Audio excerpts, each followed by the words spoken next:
Buenas noches, compañeros y compañeras. Para nosotros es un gusto realmente la presencia de cada uno de ustedes en este espacio en el que rememoramos lo que consideramos una gesta histórica, la movilización de costarricenses fuera del territorio nacional para combatir en defensa de la patria. Es un acontecimiento que sin duda alguna marca el siglo XX, puesto que este tipo de movimientos no se da o no se daba desde la campaña nacional de 1856 y 1857, cuando costarricenses no salen también a Nicaragua en aquella coyuntura histórica. Es esa, ¿no?, la finalidad de este homenaje.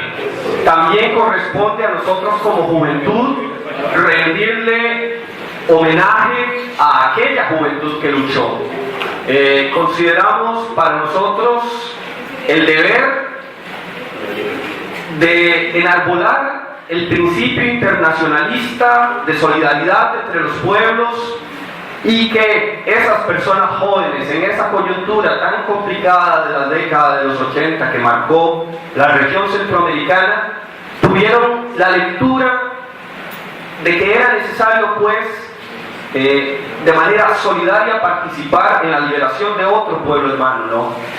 Desde esa perspectiva es que convocamos, y más aún hoy que se celebra el Día Internacional de la Paz, precisamente la búsqueda y la lucha por la paz ha sido el anhelo que ha marcado a los pueblos centroamericanos prácticamente que desde su independencia y desde atrás, y es en ese afán de la construcción de la paz que los pueblos, en su justo y uso derecho de defender sus derechos inalienables correspondientes a su condición, es que nosotros convocamos a esta actividad con el agrado, pues, de sentir que nos acompañan y que nos van a contar un poco y a narrar esas experiencias, pues, que para nosotros como juventud resultan sumamente gratas, y ejemplo militante de lo que corresponde a cada quien hacer en la coyuntura histórica que le toca. Muchísimas gracias, y a continuación le cedo la palabra.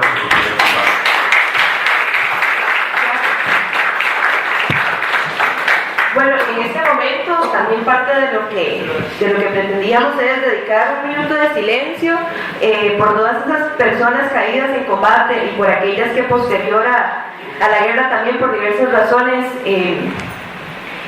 incluir también la noticia lamentable del fallecimiento el día de hoy del compañero Roque Chacón, nos indican. Entonces, pues vamos a partir de este momento a dedicar un minuto de silencio a los compañeros y compañeras.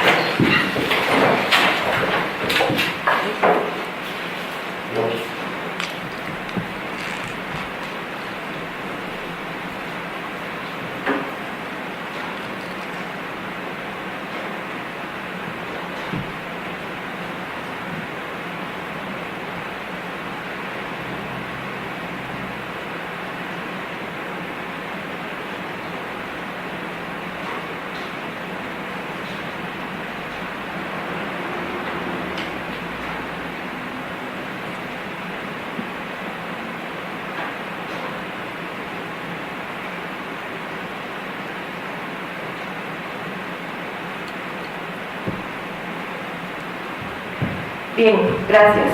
Camaradas, héroes y mártires caídos en la lucha. ¡Presente! ¡Presente! ¡Presente! Ahora y siempre. Pues sin duda un aplauso de agradecimiento por la defensa de la soberanía costarricense y personas del nacionalismo mexicano.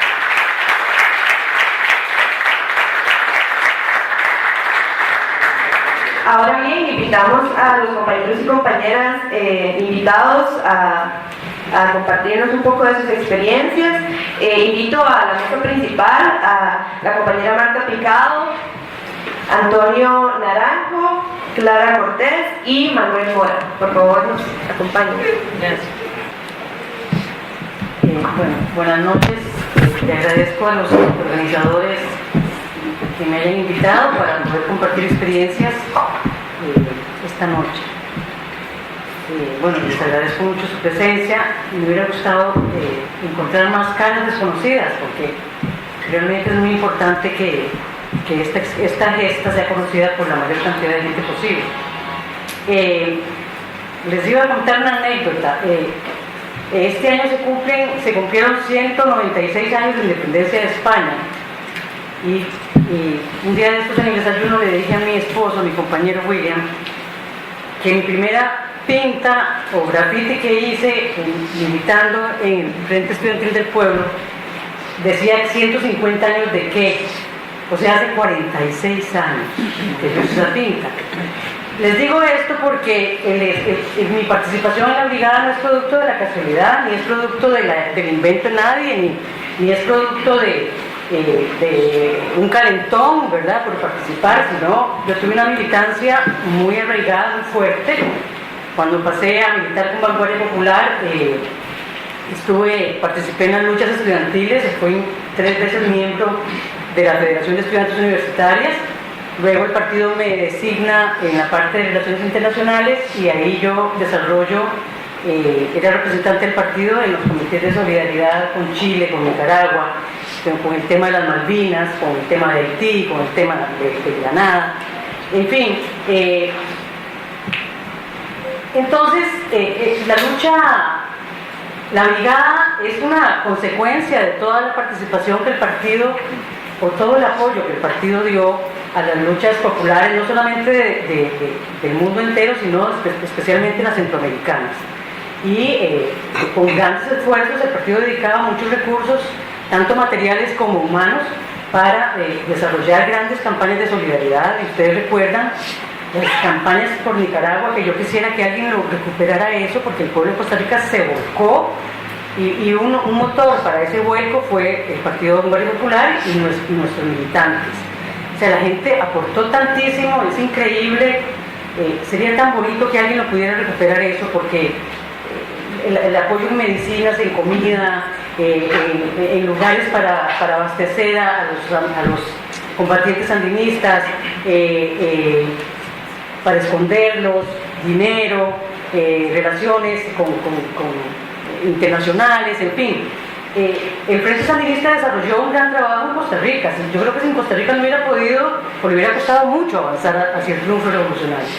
Entonces, como les digo, estas brigadas o mi participación en las brigadas tienen todo un antecedente de muchos años. Cuando hay una anécdota que yo no sé si ustedes si conocen, pero yo después del triunfo, recién el triunfo, ya prácticamente el triunfo,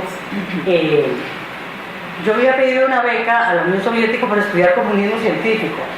Imagínense qué hubiera hecho si hubiera ido a eso, ¿verdad? Porque yo estaría desempleadísimo. Pero en fin. Y entonces Manuel Mora, Valverde, Manuel Viejo, se dio cuenta y me dice: mire, mijita, yo quiero hablar con usted. Entonces le digo: sí, señor, ¿qué pasó? Me dice: vea, yo sé que usted se ganó una beca para ir a la Unión Soviética y a estudiar comunismo científico, pero yo le pido que lo considere, porque yo preferiría que usted se fuera para Nicaragua, porque usted va a aprender mucho más, y para su vida va a ser mucho más importante estar en ese proceso revolucionario que irse a la Unión Soviética a estudiar comunismo científico. Entonces así fue como yo llegué a la primera brigada, y estuve del 79, yo llegué en agosto del 79 hasta el 82. Ahí tuve tareas de capacitación que me dio la brigada que estaba en Nicaragua en ese momento. Entonces, yo estuve en la parte civil del asunto, ¿verdad? Yo no había combatido con el frente durante la insurrección. Después yo regreso a Costa Rica y bueno, empieza la invasión de gringa o los Irán Contras, toda la contrarrevolución, y entonces yo le pedí al partido que me mandara a la brigada. Yo sabía que iban a mandar una brigada y el partido pues no pudo decirme que no, y me aceptó, a pesar de que yo no tenía ninguna experiencia militar para nada, era estudiante. Entonces yo llegué, estuve con un grupo de aproximadamente 70 compañeros, aunque la brigada fue mucho más grande posteriormente, pero éramos como 70. y éramos 2 mujeres, Yamilet López y yo, las únicas mujeres de ese grupo. Con ellos también estuvimos con unos compañeros hondureños que tuvieron mujeres también, pero 3, ¿verdad? ¿Eran 3? 2 o 3. 3, bueno.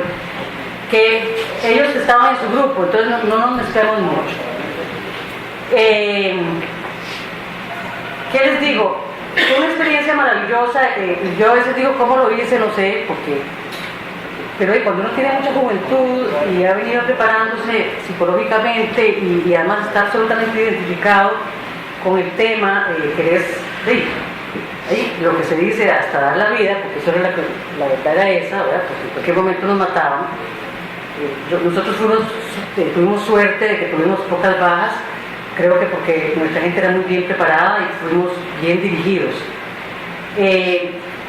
Mi experiencia en la guerra fue dura, porque la guerra es dura, no es nada bonito.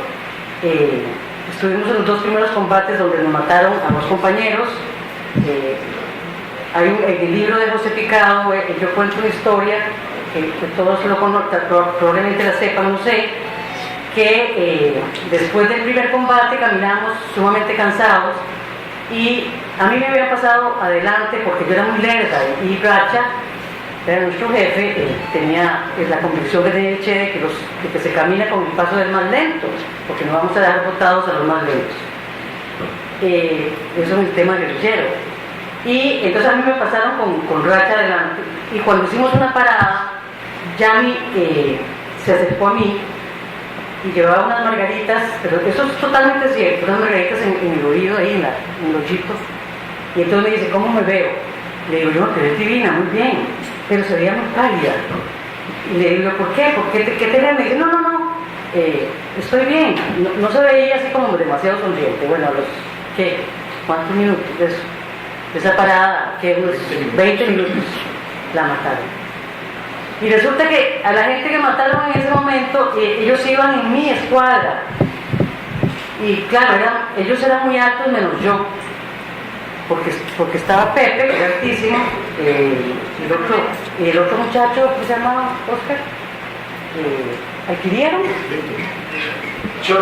Cholo, ¿verdad? Estaban en ese grupo. Víctor.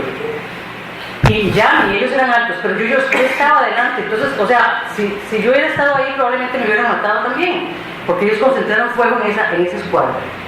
Bueno, fue impresionante. Todo el mundo pensaba que la muerte era yo, porque yo era menos hábil que Yamilet. Entonces, claro, todo el mundo pensó. Y en fin, qué tremendo, porque la experiencia con ella fue maravillosa. Ella fue una mujer líder, fue un aliciente total para los compañeros. Debo decirles que nuestros compañeros se portaron muy bien siempre, nunca hubo ningún asomo ni de machismo, ni de vulgaridad, ni de nada, o sea, probablemente porque eran militantes, entonces tenían cierta convicción y cierta moral y disciplina que no les permitía comportarse comportarse mal. Nuestros compañeros nos ayudaron mucho y nosotros a ellos, sobre todo a los más débiles, a los que más les costaba. Yo me acuerdo que a mí se me acercaban y me decían, qué dicha que pararon por usted. Y yo, ¿por qué? Y porque así paro yo, pues estoy muriéndome. Pero claro, que eso no se lo iban a decir a los jefes, ¿verdad? Jamás nunca. O si yo no me lo comía todo, se acercaban y entonces que si yo les daba la comida y si yo, pues claro, es verdad. Y es más, cuando estuvimos en el campamento, en el primer campamento, el jefe nuestro nos dejaba ir, nos permitía que nos fuéramos a bañar con un compañero. El compañero nos cuidaba, era Jaroloy. ¿Cómo se llamaba él? Bueno, Omar nos cuidaba cuando nos bañábamos. Ponía un paño así grande y ella y yo nos bañábamos y por supuesto no fui a ver. Fue entrañable la experiencia, pero muy dura, sobre todo con las bajas.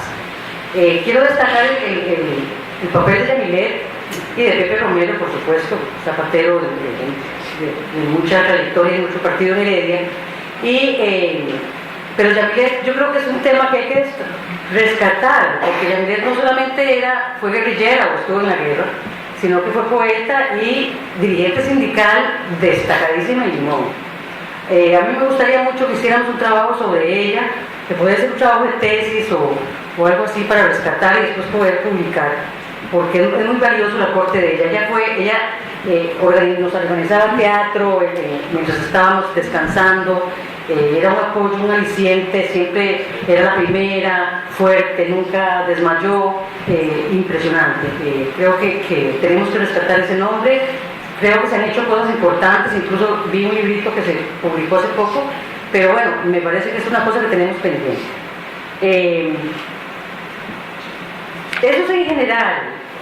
Les quiero decir que yo no recomiendo la guerra, me parece que es lo peor que puede haber, o sea, no es una linda experiencia para nada, es dura, es tremendo, es dolorosa, y creo que mis compañeros después sufrieron mucho más porque estuvieron en una zona mucho más difícil que fue el río San Juan, pero bueno, ellos les van a contar. También, posteriormente, la brigada tuvo otras compañeras, como 4 compañeras más, ¿verdad, Clarita? 4, 5. ¿Más? Bueno, Clarita les va a contar eso, que yo no estuve en esa experiencia, que fue diferente porque eran más mujeres y también más compañeros. Eso sería todo, así en términos muy generales. Les agradezco la atención y estoy a la disposición para cualquier pregunta.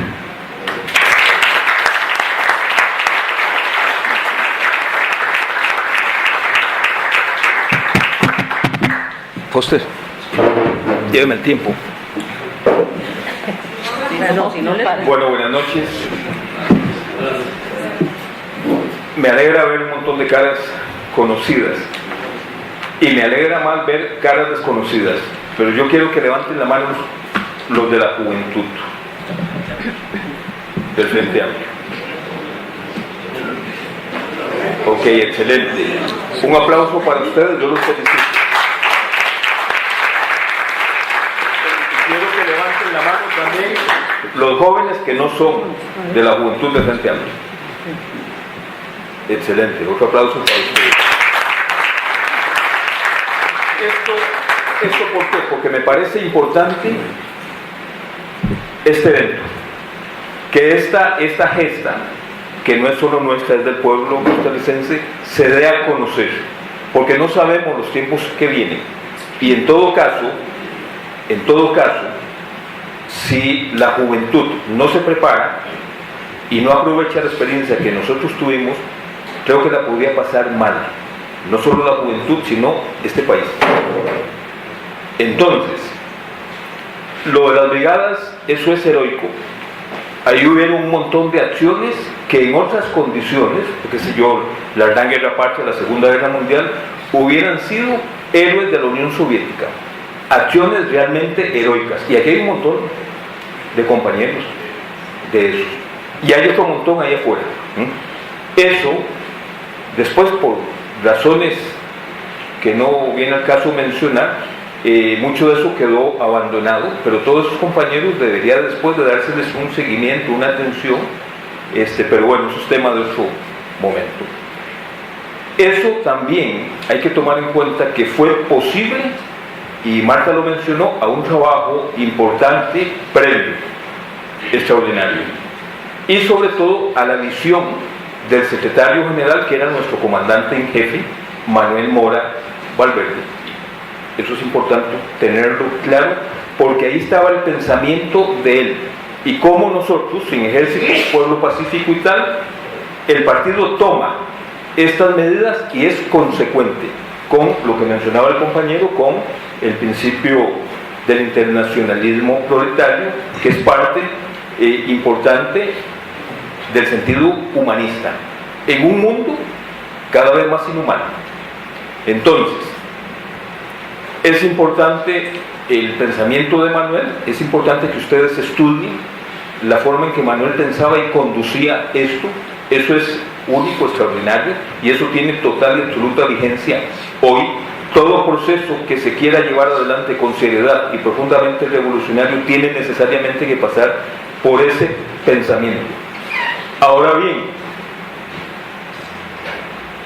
parte de las decisiones de Manuel fue prever la creación de la Comisión Militar primero y la Comisión de Seguridad después, cuyo jefe era obviamente Manuel de la Comisión Militar como secretario general y Manuel Mora hijo como jefe de la Comisión de Seguridad. Cuando Manuel asume, viene de la Unión Soviética y ahí inicia un periodo interesante del trabajo con criterio profesional, con criterio científico y con cualidades importantes de excelencia. La Comisión de Seguridad operó al interno y a lo externo en cientos o miles de operaciones y no tuvimos realmente errores, no los hay. Que alguien se enojó, eso es otra cosa, o que a alguien no le gustó, o que alguien hizo caritas, pero errores, los errores nuestros no era el que falló la reunión, no, es o terminábamos presos o muertos o con un escándalo provocado por la reacción. Entonces, eso es altamente meritorio, Marta lo mencionó, gracias al profesionalismo de la conducción. Fue posible en aquel momento hacer lo que hicimos justamente porque confiábamos en la dirección de la Comisión de Seguridad. Y, siendo Manuel el jefe, había inicialmente otros dos compañeros que envían saludos. Uno es Carlos Blanco, que está en Guapiles, y el otro Fernando Camacho, y bueno, Quique Cohen, que murió. Entonces, la Comisión de Seguridad del partido, que supo dirigir eso, la formaban estos tres compañeros, para los cuales yo pido un aplauso.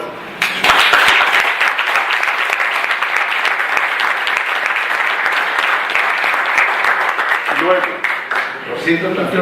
ay, Flor estaba.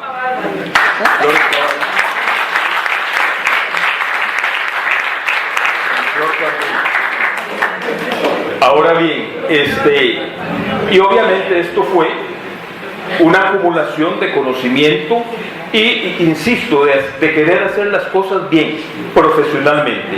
Erradicábamos desde todo punto de vista la chambonada, el hacerlo por hacerlo. Todo el trabajo nuestro fue dentro de esas circunstancias en todo el país. Entonces, esto permitió que se diera las condiciones en aquel momento. Ahora bien, hay gente que dice que aquello que hicimos no se puede hacer hoy.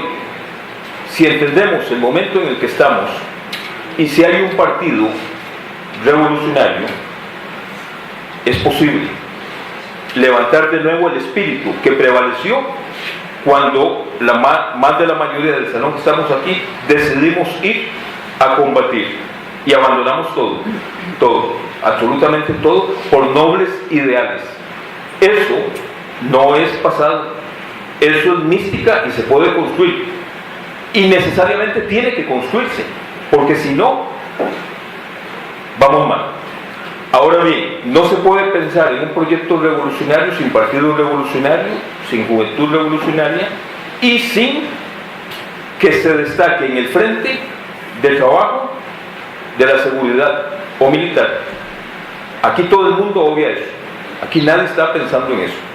Inclusive yo me acuerdo que cuando asumió el PAC hubo una reunión, alguien montó una reunión y fuimos Manuel, yo y otra persona más y nos reunimos con un alto funcionario del PAC porque el que lo montó creyó que era importante que ellos entendieran algo y abrir canales de comunicación para transmitir nuestra experiencia, lo cual estábamos dispuestos siempre. Y entonces al final, después de como 2 horas de explicación del trabajo enemigo, de cómo opera la CIA, de todo lo que habíamos hecho, de cómo nos habían golpeado, de cómo la Inchiga, en fin, eso normal en esta etapa. Entonces al final este compañero pregunta: bueno, entonces ustedes tienen una empresa de seguridad. O sea, no entendió y creyó que le estábamos dando un servicio, que le estábamos vendiendo. Bueno, esa es la mentalidad con que se opera ahí afuera.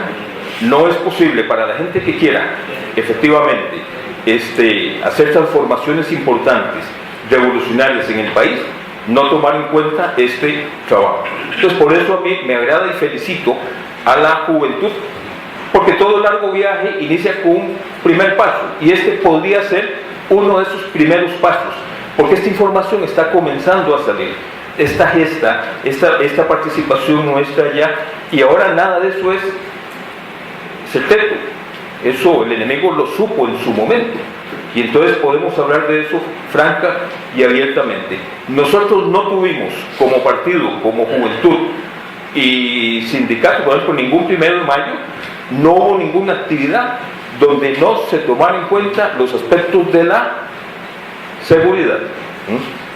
Si había un 1 de mayo, ya las calles las teníamos tomadas 3 días antes, ya había gente dando vueltas para ver qué pasaba, previendo cualquier cosa, y así con los locales, los dirigentes, los eventos, todo. Y eso es importante, extraordinariamente importante que lo tomen en cuenta, porque después no les va a salir nada y no saben por dónde viene el asunto.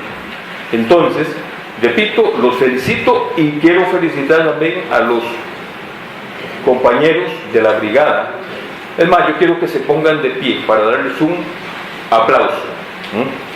Todos los compañeros combatientes de la 1ª y 2ª brigada y de las organizaciones hermanas, Partido Socialista y MLC.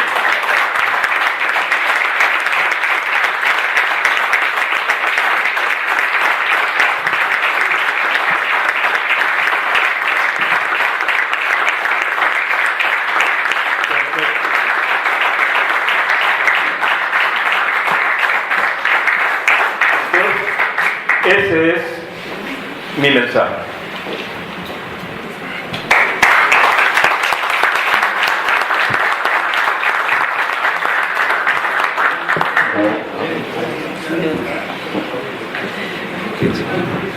Buenas noches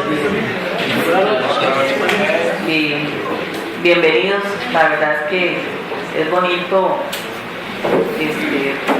ver que los compañeros, los camaradas se preocupan por conocer un poquito de la historia, ¿verdad? Yo hablaba con Mariel el otro día y yo le decía que las cosas pasan, ¿verdad? Y de pronto el olvido llega, y si el olvido llega, ¿dónde va a quedar la historia?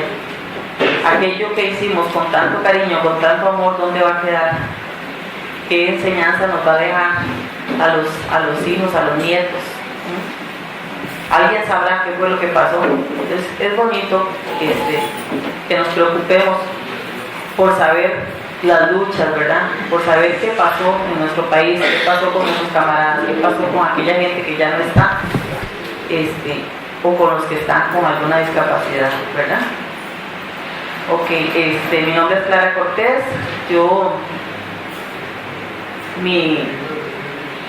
Mi momento de inicio, digamos, yo inicié en las bananeras, ¿verdad? Yo era dirigente sindical, ¿verdad? En Finca Montelión. Siempre muy peleona, ¿verdad? Eso hasta la fecha, eso me marcó. Los compañeros, cuando vieron la forma en que yo me manejaba, entonces me propusieron, Clarita, ¿por qué no se hace cargo de la Secretaría de la Mujer Trabajadora del CITRAC? Yo no sabía ni qué era eso, cómo se comía. Yo era una niña, tenía 20 años, y ya de un área rural, ¿verdad? Donde no, de política nada, ¿verdad? Bueno, perfecto. Ya, y si ustedes creen que yo puedo, pues vamos, ¿verdad? Entonces ahí empezó mi trayecto, ¿verdad? En las filas. Conocí a Yamilet en ese trayecto, como decía la compañera Marta. Yamilet tenía muchas cosas más que simplemente ir a la guerra, ¿verdad? Yo conocí a Yamilet, ella era de la Secretaría, ella era representante de la Secretaría de la Mujer Trabajadora de la CUT. Yo fui del CITRAC, luego de la FENTRAC, y entonces una vez hubo una actividad a nivel mundial de mujeres en Nicaragua. Yo estaba trabajando, yo estaba en la empacadora cuando apareció un compañero, ¿verdad? Y me dice que tengo que viajar a Nicaragua. Y yo, ¿cómo que? No sabía, ¿verdad?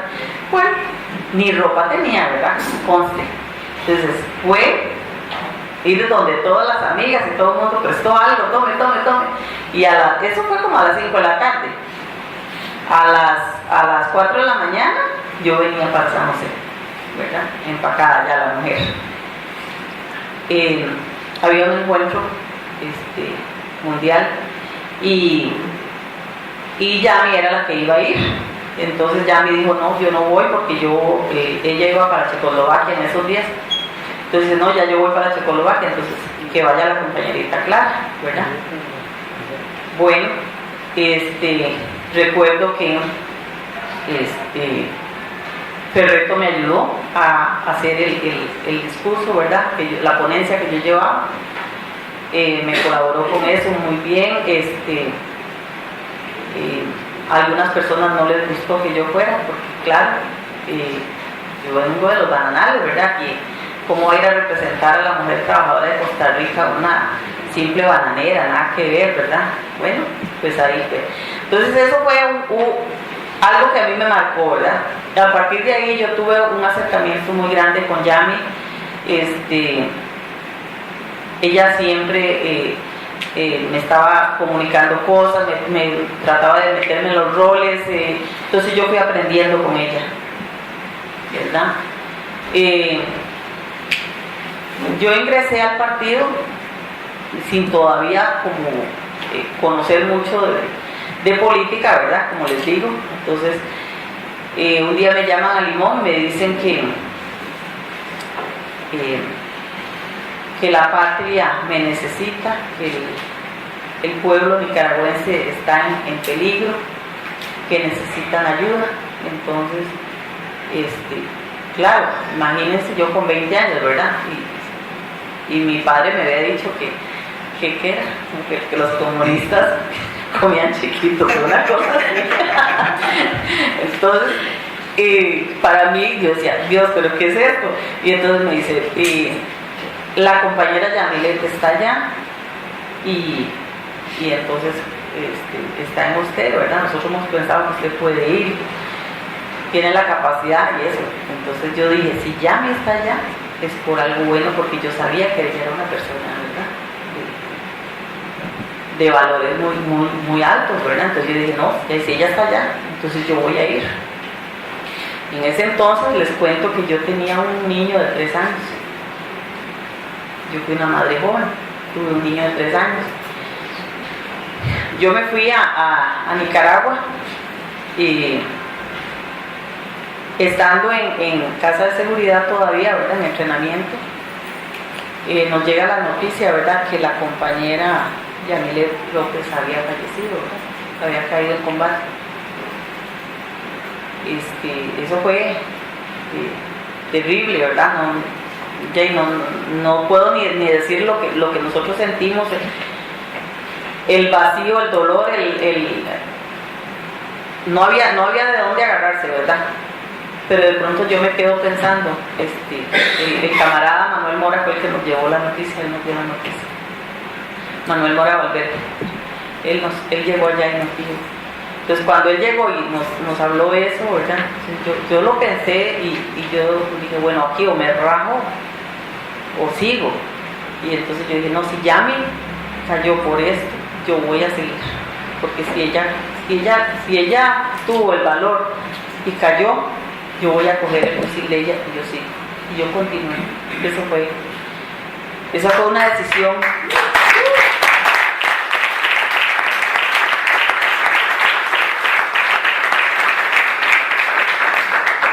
Una decisión de como diríamos, de niña a mujer, porque ahí se me terminó lo de niña, ahí ya, o arranca. Sí, estaba tratando, es que de verdad, chicos, vieran que yo estuve casi 2 años, para serles franco. Esa fue la primera vez, ¿verdad? Sí, habían compañeras de la Universidad Nacional, Ana, estaba, ¿cómo se llama? Hazel de la zona sur. En ese momento estaba yo, estaba del PS, estaba Lucrecia, estaba Ana la doctora, Ineke. Ah, sí, Patricia, pero Patricia estaba afuera. Es que estamos de las que estaban adentro. ¿Entendieron? Sí, perfecto. la chaparrita. Sí, la Chaparrita, Xiomara, bueno, La de Rocío. éramos, Rocío. sí, pero esa es la segunda. La segunda. Ajá. Entonces estoy hablando de esa primera parte. Entonces, ahí en esa primera parte les cuento que fue muy, muy, muy, muy duro, demasiado duro. Yo creo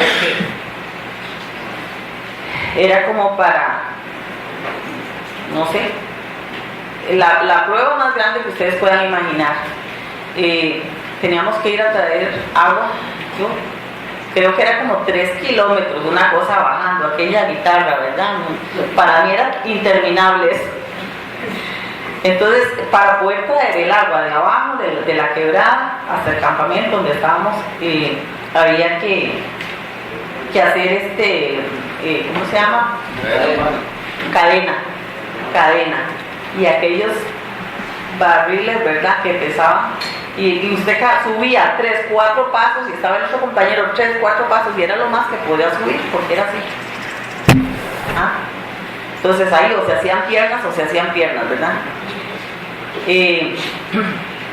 Los compañeros demasiado protectores, de verdad, ellos era un cariño, ¿verdad? Yo les puedo decir que se creó ahí una hermandad tan grande, ¿verdad? Ellos nos cuidaban, digamos, no éramos menos que ellos, sino que ellos trataban en la medida de lo posible de protegernos, ¿verdad? Siempre fue así. Lo que ellos cargaban, lo cargábamos nosotros, porque los jefes siempre nos hicieron sentir que no éramos diferentes, que éramos iguales. Claro, no teníamos la misma fuerza, pero les cuento que se iba adquiriendo.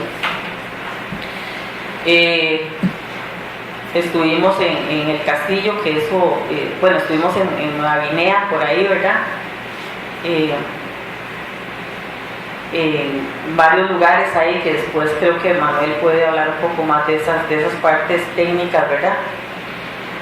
Pero sí, fue muy duro eso, y al final de esa primera parte fue cuando se incorpora la Chaparrita, que ya no está con nosotros, ¿verdad? Una gran amiga, y Xiomara, y recuerdo que la Chaparrita era tan pequeña, tan niña, más niña que cualquiera de nosotras, y entonces ya el cuidado nuestro ya no era con nosotras, sino era con ella, protegerla. Fue algo muy lindo, y hasta el día de hoy les puedo decir que 15 años. 15 años tenía ella, 15 años, sí, para que sepan. Hasta el día de hoy, un camarada, un compañero, está en problemas, y ustedes verán que este grupo de compañeros, de compañeras, se mueve. ¿Ah? Ustedes pueden pensar que eso pasó y que ya no existe, ¿no? Esa hermandad está. ¿Qué nos movió a nosotros a llegar ahí? Un pueblo hermano, un pueblo que nos necesitaba. ¿Ah? Nosotros, como dijo Marta, no éramos ningunos cabezas calientes, no era que queríamos ir a probar fortuna, nada de eso. A nosotros nada nos iban a dar ahí, nada. Lo más seguro era la muerte, nos íbamos a encontrar. Pero eso no valía. Si nosotros podíamos colaborar con nuestros compañeros, con nuestros hermanos nicaragüenses, para nosotros eso fue, era lo que teníamos. era lo que podíamos dar, era lo que podíamos regalar. Aquí había tanta gente ayudando. Recuerdo a mi finado esposo, que él Silfredo, él me decía que ellos hacían las costuras, los trajes, pasaban los camiones con los uniformes. Es que todo, el pueblo de Costa Rica fue hermano del pueblo de Nicaragua de siempre, ¿verdad? La segunda vez les cuento, así como para ir aportando la cosa, la segunda vez fue que yo tuve que salir porque ya no me dio más el sentimiento de madre, ¿verdad? Yo quería volver a ver a mi hijo, y entonces yo pedí al comandante Ramiro, le pedí el permiso para retirarme, y le dije que yo prometía volver, que yo sabía que no había terminado lo que había empezado, entonces que yo volvía, y él me concedió el permiso. Vine acá, resolví mis problemas, mis asuntos con mi hijo, y volví de nuevo. La segunda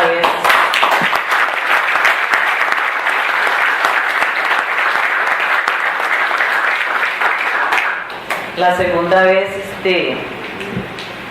ya fueron más compañeras diferentes, ¿verdad? Más mujeres. Esa vez ya entramos más sobre el lago el río San Juan. Entramos a tomar posesión de terrenos, ¿verdad? Que la Concha estaba tomando. Ahí esa vez sí estuve más tiempo en una escuela militar, ¿verdad? Ahí nos prepararon un poco más. Ahí sí estoy consciente, ¿verdad?, de que tuvimos más preparación. Y ahí sí estuvieron dos compañeras del sur, ¿verdad? Rosita, Nidia, gracias. ¿Cómo se llama? Mayra, estuvo Magda, que era la sanitaria, estuvo la Chela, estuvo Davinia, estuvo Mayra, una compañera de Siquirres, de los Maceo. Ajá. Entonces, en realidad eran muchas mujeres.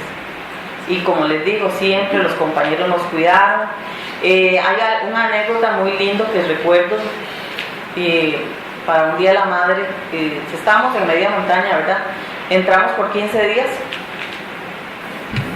cargamos, ¿verdad?, lo que se cargaba por 15 días, la granada de mortero. Todo el mundo tenía que llevar su granada de mortero, ¿verdad? Llevábamos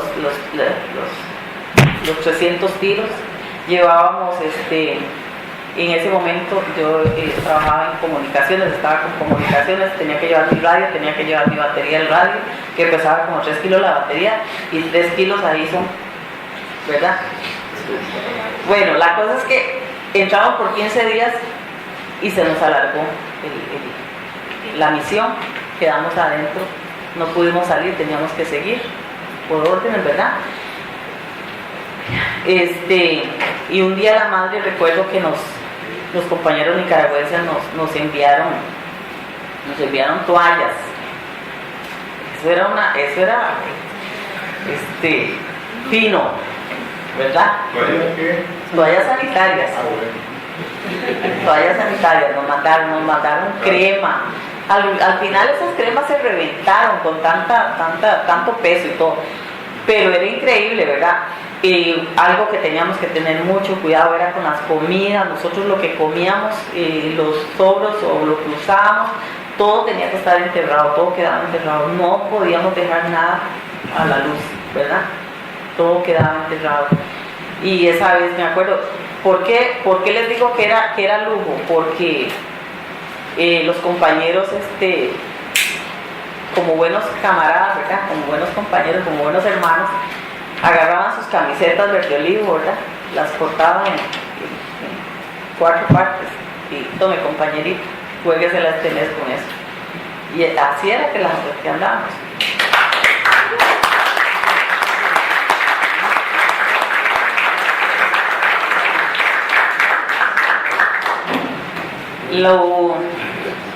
Hay otra cosa que quedó marcada en mí fue cuando perdimos al Chele, cuando el Chele, Manuel Monge nos dejó. Manuel tenía un espíritu, pero ustedes no pueden tener idea, ese hombre era entregado, él estaba con malaria, él salió de donde estábamos en la montaña, salió al castillo ¿cómo se llama? A salir de la malaria, a curarse. Pero él no aguantó. Cuando él se sintió un poquito bien, él dijo, yo voy para adentro otra vez. Y le dijeron los médicos y los compañeros, los jefes, Chele, estás muy débil, no puedes ir. Él igualmente cargó su mochila, le metió todo lo que pudo, ¿verdad? Porque él sabía que nosotros no teníamos nada. Hubo momentos en que les cuento que esa misión era para 15 días. Manuel les contará cuánto duró, ahorita no recuerdo. Llegamos a no tener comida. Yo andaba... es que les estoy contando esto para caer donde Manuel, ¿verdad? A lo que él hizo. Yo tenía un poquito de café molido de maíz y recuerdo que eso lo repartíamos en poquitos, cada compañero un poquito, y eso comíamos. Imagínense ustedes teniendo todo el día sin comer nada, 2 días, 3 días, y comerse un poquito de café, ¿verdad? Entonces los estómagos nuestros venían desbaratados, ¿verdad? Tuvimos que comer monos. Yo sé que aquí hay muchas personas, ¿verdad?, que no van con matar animales, pero nosotros tuvimos que hacerlo. Y no crean que era un mono por persona, no, era un mono como para 20, entonces eran tiritas. Tome, agarre un pedacito aquí, y juéguese, la verdad. Hasta que los compañeros administradores lograron llevarnos comida. Todas esas cosas pasaron.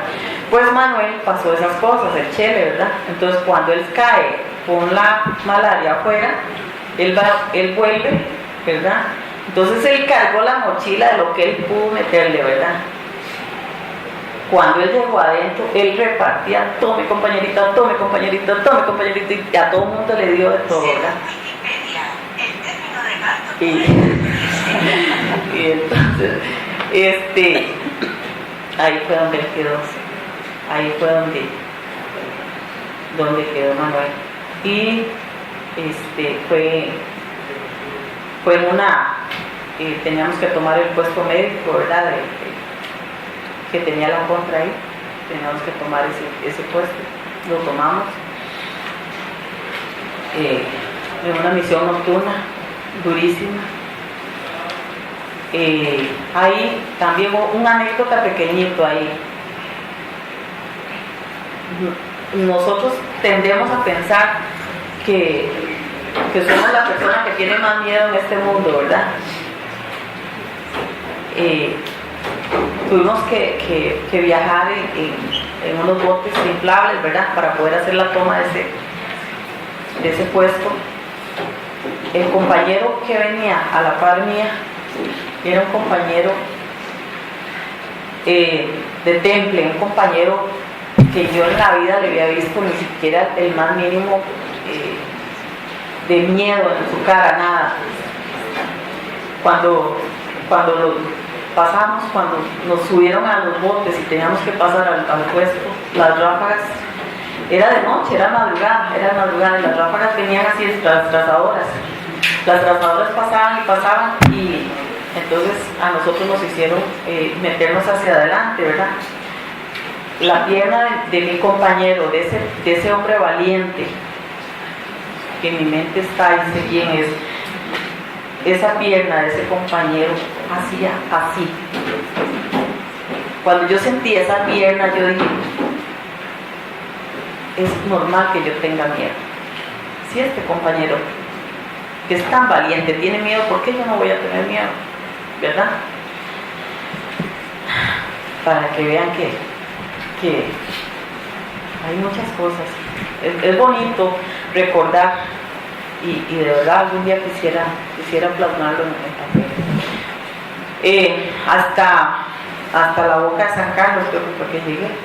Ahí me agarró la malaria y de vuelta para acá, ¿verdad? Entonces esa sería como mi historia.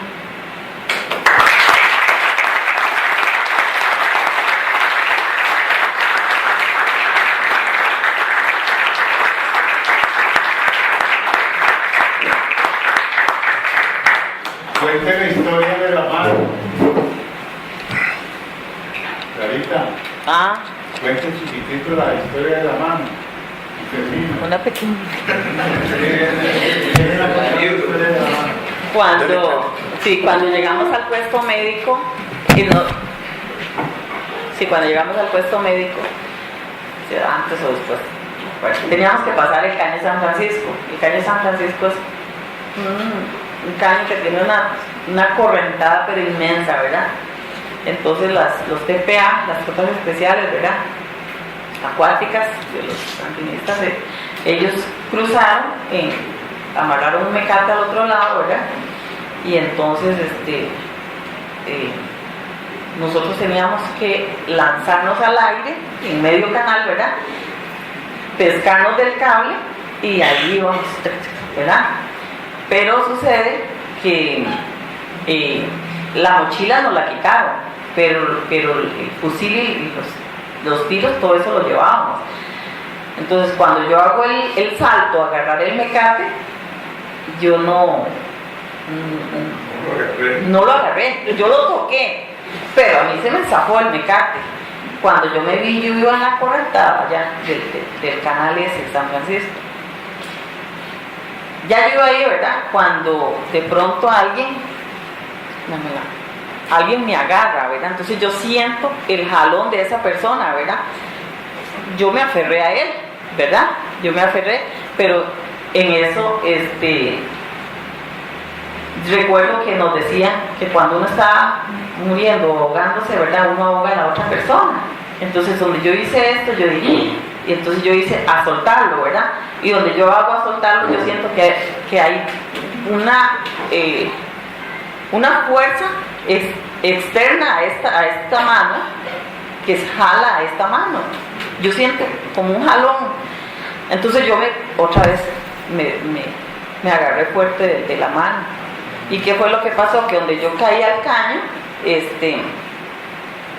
el compañero inmediatamente se lanzó detrás de mí y detrás de él se lanzaron un montón más. Entonces era todo el mundo agarrado y no se cae.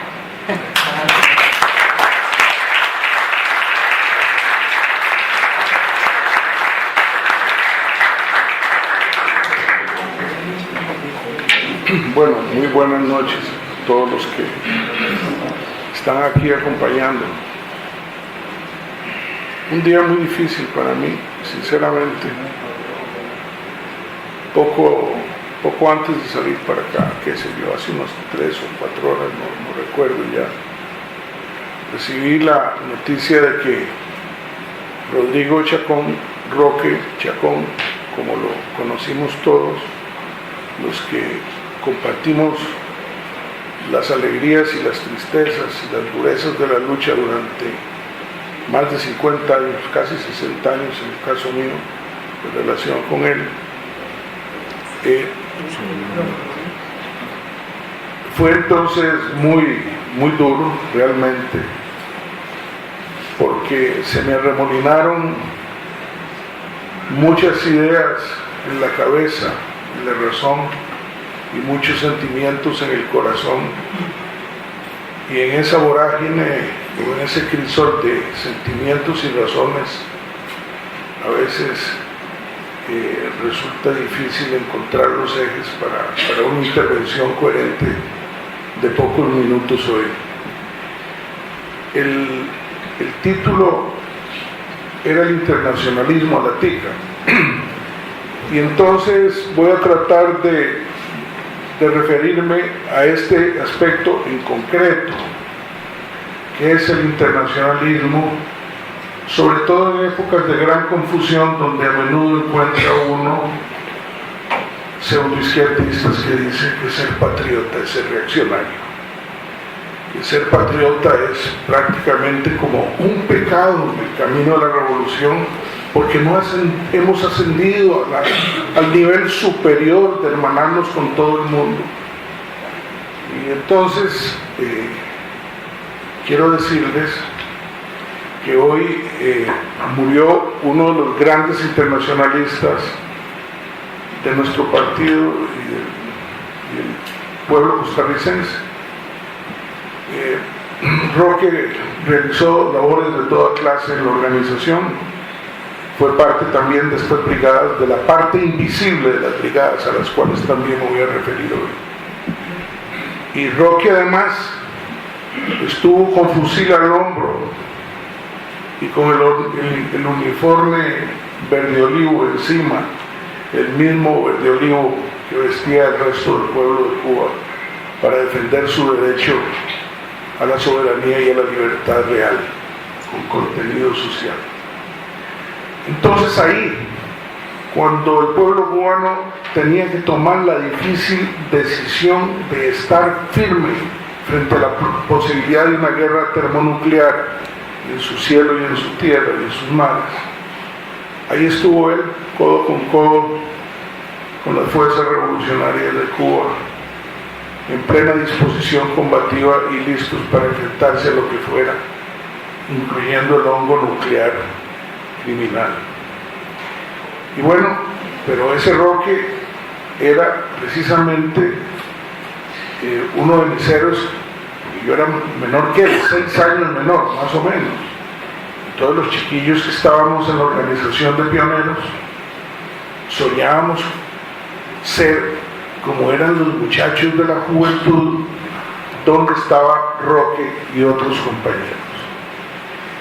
Y ahora que los muchachos, y es lógico, del Frente Amplio, quizá no tengan idea de lo que fue ese trabajo difícil de lucha clandestina después de la guerra del 48, en los 50s y los 60s. Yo admiraba a Roque porque además él participaba en un equipo clandestino del partido formado para producir simples octavillas o para tirar un ejemplar de un libro, Humanismo Marxista, de Roger Garodí, un comunista italiano que tradujo mi madre el texto, y publicar ese libro de Humanismo Marxista. Era prohibido, y entonces tenía que ser impreso en un lugar clandestino donde trabajaban los compañeros del partido que se ocupaban de esas cosas clandestinas. Y este grupo Cupido, así se pusieron, la Cupido, porque se sentían muy atraídos por las muchachas. Entonces se sentían picaflores revolucionarios, para decirlo de alguna manera. Entonces la Cupido tenía no solo muchachos que trabajaban en la impresión de sus textos, sino que eran especialistas en pintas y pegas, pero sobre todo en las pintas riesgosas, como pintar la embajada de los Estados Unidos en esa época y cosas por el estilo. Es decir, eran pintas con pedigrí para hacerlo, porque sí, en esa época las cosas no eran tan sencillas. Estaban en eso, y los primeros de mayo, cuando íbamos a la manifestación, no era simplemente ir a la manifestación, era ir a un combate desigual, donde íbamos a tener que enfrentar los embates de la policía y en esa época los embates de un sector de la reacción nacional que estaba enardecido por el fenómeno de la revolución cubana, que les había dado en el centro de la cabeza, y además por sectores de ese exilio cubano que venía envenenado y que aquí agredía las manifestaciones que en esa época fundamentalmente los comunistas hacíamos. Entonces la pasada por ahí, por el Teatro Rex, no sé si habrá aquí alguno que algo se acuerde de eso, era bronca segura comprada, siempre, siempre, no a veces, siempre en esos años. Y terminábamos muchos de esos desfiles en grandes trifulcas. Y entonces, ¿quiénes operaban ahí protegiendo? Quizá no con el nivel que alcanzamos años después, pero ahí firmes, trabajando, dando protección a los dirigentes. Recuerdo una vez que un individuo le iba a meter una puñalada a mi padre ahí frente al correo. Mi madre le tomó la mano y de inmediato cayeron unos compañeros. ¿Quiénes?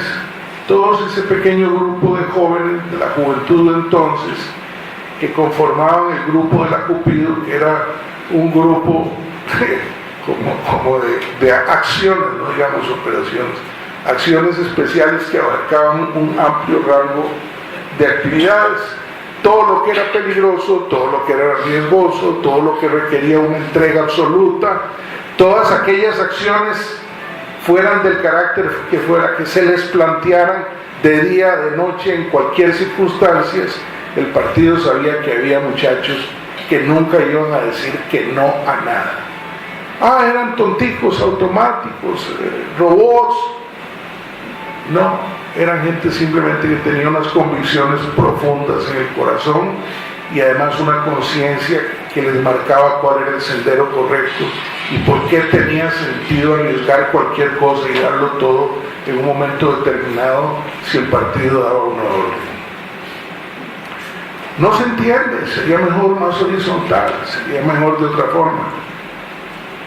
Bueno, la experiencia demuestra, si vemos el mundo actual, que no es con horizontalidades que se pueden enfrentar problemas como los de Siria, o problemas como los que vivieron en los Balcanes, o los problemas que se siguen viviendo en todo el mundo.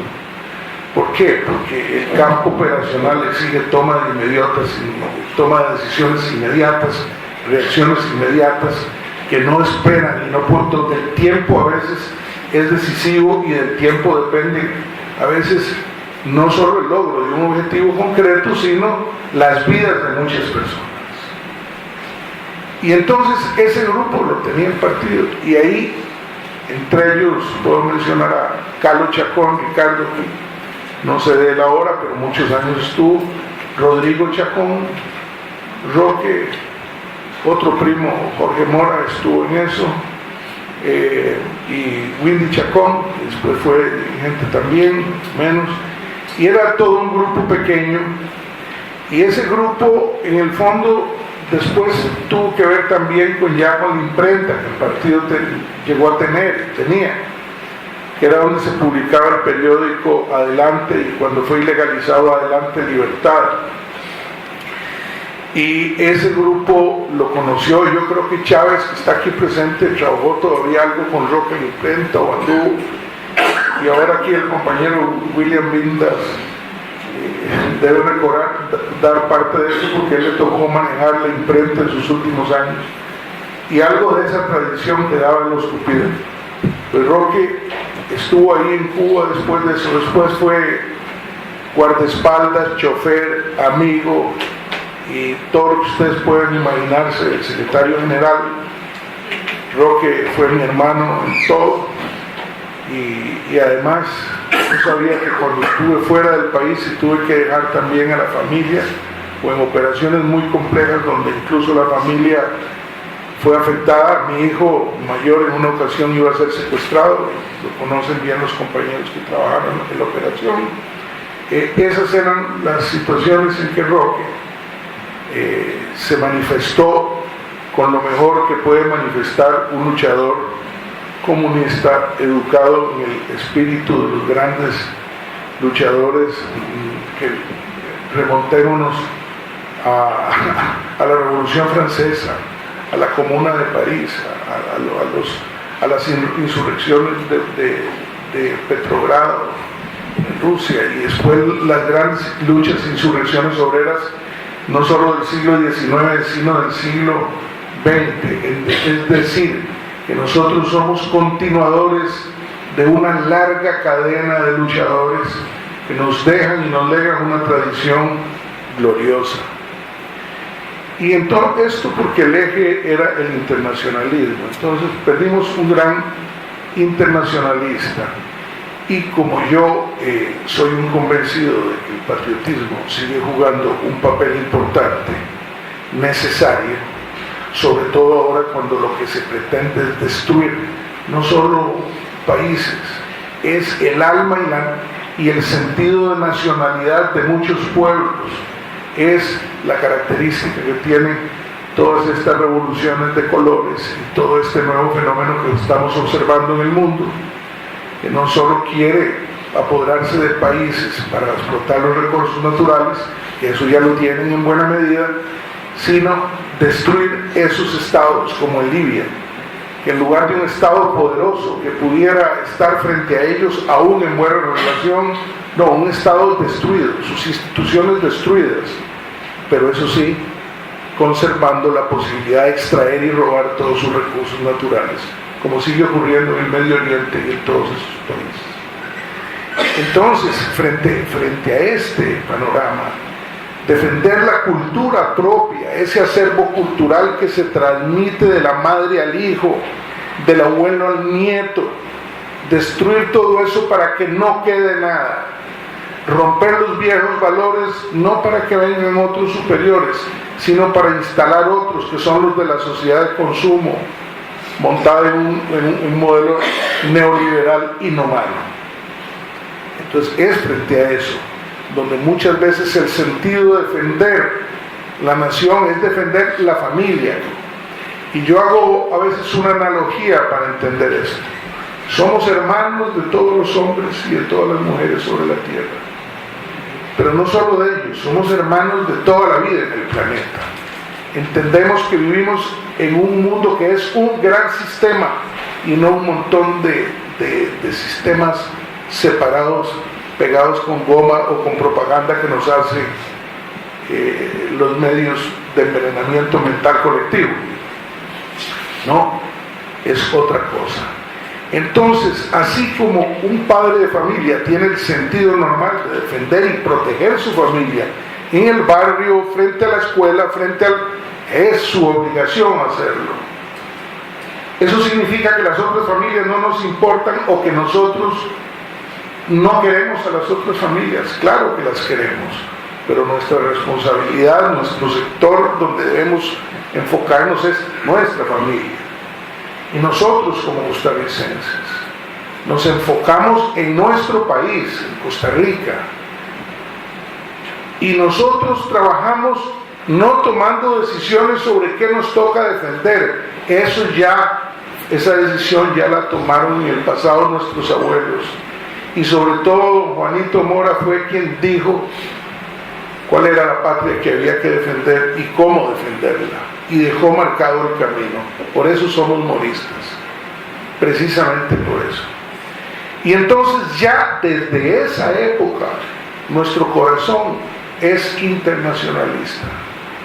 Vean que ustedes como la guerra de tránsito allá en Nicaragua, como nuestro presidente entendió bien cuál era la dirección fundamental para que pudiéramos aspirar a ser una nación soberana, y preparó al ejército para eso, sobre todo desde el año 49, nomás llegando, decretó la desaparición de las antiguas milicias que venían de la colonia para crear el Ejército Nacional de Costa Rica. ¡Ay, qué barbaridad! ¿Cómo? Habría sido mejor de otra forma. Tal vez más bonito habría sido de otra forma y más fácil, pero mejor no, porque era la única forma de garantizarnos ser un país soberano que se dio sus propios gobiernos y que libró sus propias luchas y construyó sus propios avances en medio de situaciones muy complejas. Y entonces, en esa coyuntura, fíjense ustedes que cuando los demás ejércitos de Centroamérica se debatían en luchas fratricidas, él marcó clarísimo más bien la línea de la unidad.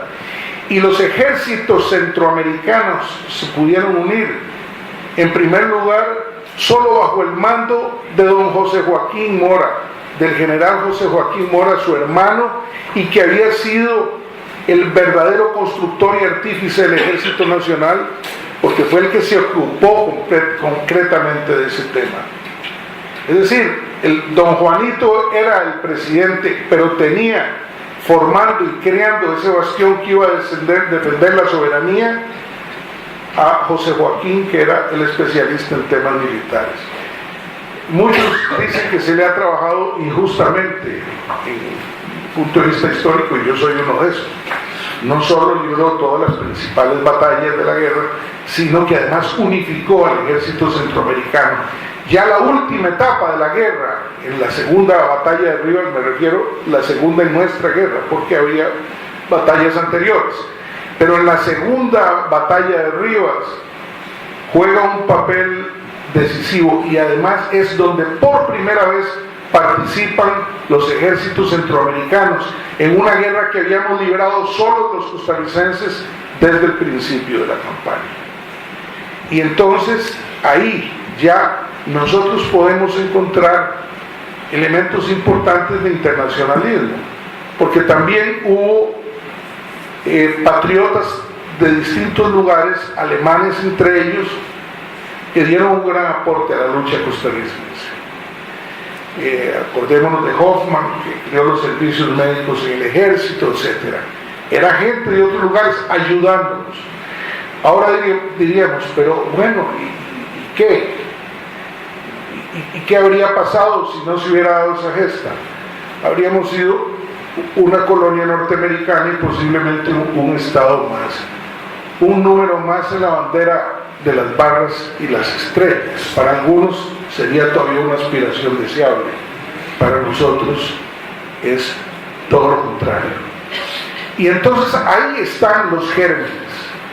¿Qué viene después? Larga historia, pero sí es muy importante tener presente que Costa Rica no fue siempre toda su historia un oasis de paz, y que esta paz que vivimos ahora, muy cuestionable desde otros puntos de vista, porque tenemos asesinatos y sicariatos todos los días en la ciudad.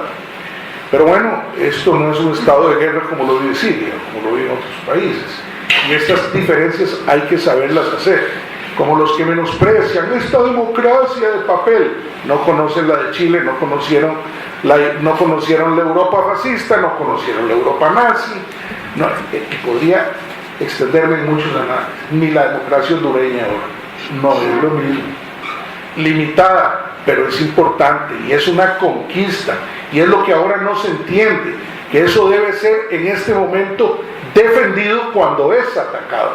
Algunos no, algunos la ven, no, sí, claro, si es de cartón, porque vea, todavía hay niños con hambre. Es perder el sentido de realidad, y los comunistas debemos ser sobre todo realistas. Muy buena frase circuló hace poco de Manuel Mora Valverde, donde decía que revolucionario no era aquel que estaba listo para irse a las posiciones extremas, sino aquel que estaba preparado para ubicarse en la realidad y partir de las nociones, de las posiciones realistas. No hay otra forma de entender nuestra doctrina que no sea precisamente enfrentados a la realidad, utilizando el bagaje teórico y el instrumental y la experiencia que hayamos podido heredar y haber construido nosotros mismos en el proceso de lucha. Entonces, ahí vienen nuestras fuentes también. Y fíjense ustedes que además de eso tenemos ejemplos. El general Bolio fue a Nicaragua a luchar contra la invasión de Nicaragua por los Estados Unidos, y se le conoce como general Bolio porque combatió y estuvo allá realmente. ¿Qué era esto? Sí, internacionalismo, no en el sentido proletario que le damos después, pero sí, porque lo hizo porque consideraba que era importante ir a luchar allá por el bienestar de ese pueblo, y posiblemente, esto no lo afirmo, porque tenía clara conciencia también que en definitiva los sucesos de Nicaragua están interrelacionados siempre con los de Costa Rica, y esta es una realidad que nosotros debemos tener presente. Hay una interrelación y hay una estrecha vinculación entre lo que sucede allá y lo que sucede aquí. más ahora que tenemos casi 1 millón de nicaragüenses que también nos acompañen en nuestro viaje aquí en este territorio. Entonces, vuelvo al ejemplo, nuestro deber es cuidar esta patria, que es nuestra responsabilidad como socialistas, como personas que pretenden transformarla, es nuestra obligación. Ser patriotas es eso, estar dispuestos, donde sea, como sea, en las condiciones que sea, a defender este grano de tierra que nos legaron nuestros abuelos para que lo defendiéramos y lo desarrolláramos, e incluso para que pudiéramos ser el albergue, como lo hemos sido, de muchos perseguidos en muchos otros países donde ha venido cambiando la injusticia y la barbarie de maneras muy particulares, siempre marcadas por la crueldad y la barbarie. Y entonces abrir estas puertas es también un peldaño importantísimo en la construcción de la patria que queremos. Una patria que pueda albergar, como lo hizo en el pasado, a compañeros de Chile, compañeros de Nicaragua. Tuvimos en mi casa a un compañero viviendo, José Antonio Dávila. Aquí está Julieta, todos la conocen, la esposa. Pero no saben que ella es la esposa de un héroe centroamericano, militante de nuestro partido, costarricense también, además de guatemalteco, luchador en las selvas de Guatemala, que tuvo que salir de Guatemala y cuando vino aquí se incorporó de inmediato al trabajo combativo militar que nuestro partido realizaba y murió heroicamente como piloto en una operación clandestina de un trabajo que era muy importante, de cosas que no conoce el partido y ahora menos cuando ya la historia se dibujó y además poco interesa. Por eso este acto es importante para empezar a despertar el interés por cosas que no son baladíes ni superfluas. Es la transmisión histórica de un bagaje de conocimiento, de una experiencia en la praxis política única que se dio en este país en ese periodo y que la vivió y la gestó nuestro partido. Esa es una verdad, le guste a quien no le guste. Entonces, hablo de Toño porque su avión, cuando se aproximaba a Ciudad de Guatemala y transportaba ahí a la dirección de la RN de El Salvador, desapareció de los radares, cayó y, como sabemos ahora, claramente fue saboteado y murieron junto con él dirigentes. Él había luchado varios años en las FARC en Guatemala, vino aquí, lo acogimos y fue parte del equipo de instrucción que participó sobre las primeras etapas de lo que fue la construcción de la nueva etapa del trabajo especial en el partido. Pero teníamos a don Adolfo Braña en Costa Rica, que fue el primer munícipe en la municipalidad de San José, español, internacionalista, estuvo en la guerra civil en España, fue apresado, estuvo en el Maquis después de escapar en Francia con los guerrilleros franceses que luchaban contra los nazis, escapó de Auschwitz en el chasis de un camión, volvió a Costa Rica y volvió a seguir militando, participando y luchando en el partido. Es de ahí donde nos nutrimos. Nosotros no nos pusimos a inventar. Podríamos inventar en algún campo, pero no en el campo de las emociones y de la fuerza espiritual que da tener detrás esa clase de personajes que enseñaban no con libros, también se puede aprender de ellos, pero no con libros, no con palabras, sino con el ejemplo, con su vida cotidiana, con sus actos heroicos y con sus acciones sencillas. Y así los conocimos. Y años después, en el año 59, aquí se dio otro intento por luchar contra Somoza. Nuestro partido participó. Hubo muertos. Yo todavía recuerdo que en los años 60, 70 el partido tenía que pagarle una pequeña pensión a la esposa de un zapatero nicaragüense, militante de nuestro partido de apellido Morales, que había muerto en un intento guerrillero en Nicaragua. Y recuerdo también una vez que cuando se estaban montando las brigadas, la primera, que llegó un militante dirigente, Miguel Sobrado, y se bajó de un vehículo con un aparatón rarísimo. Y le dije, ¿pero qué trae ahí, Miguel? ¿Qué traes? No, es que la cosa está fregada y vengo a entregarles un Mauser. Es que ese Mauser me quedó a mí de la guerra del 59 y ya me hizo toda la historia de cómo él se había visto involucrado también en ese intento. Bueno, esa fue una acción internacionalista. En el año 37, 38, no recuerdo, mi padre voló a Nueva York para embarcarse y trasladarse a España para participar en las brigadas internacionales españolas, hecho que no se conoce, lo estoy diciendo. Y llegó hasta Nueva York, y en Nueva York los norteamericanos no lo dejaron embarcarse.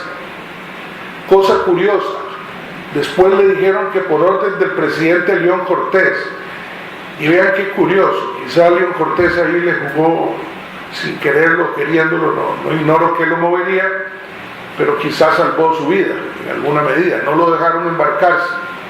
Y estuvo viviendo ahí con Joaquín Gutiérrez, y las historias de esta historia la relató Joaquín Gutiérrez a un escritor, Carlos Cortés, y escribió un cuento.